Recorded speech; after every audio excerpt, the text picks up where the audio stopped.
যে কোনো দিন যদি বান্দা চায় আজই সেজদা দিব, আল্লাহ বলে ঠিক আছে এখনই যোগ্যতা দিলাম, দাও এখন সেজদা দাও, এখন মাফ, এখন তওবা করো, এখন মাফ, এখন গুনাহ ছেড়ে দাও, এখন মাফ, এখনই বন্দিগি শুরু করো, এখনই মাফ। ইন আতাইতানি লাইলান আতাইতুকা লাইলান, আল্লাহ বলে বান্দা গুনাহ নিয়ে যদি রাত গভীরে আসো, আমি মাগফিরাত নিয়ে রাতেই আসো।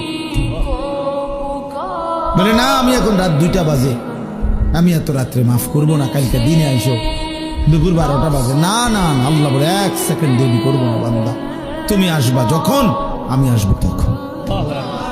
ওয়া ইন আতাইতানি নাহারান আতাইতুকা নাহারা, তুমি যদি দিনে আসো গুনাহ নিয়ে, তো আমি মাগফিরাত নিয়ে দিনেই আসো, দিনেই আসো। কুম ইলাইয়া আমশি ইলাইক, আল্লাহ বলে বান্দা তুমি আমার জন্য দাঁড়াও, আমি তোমার জন্য হাঁটবো।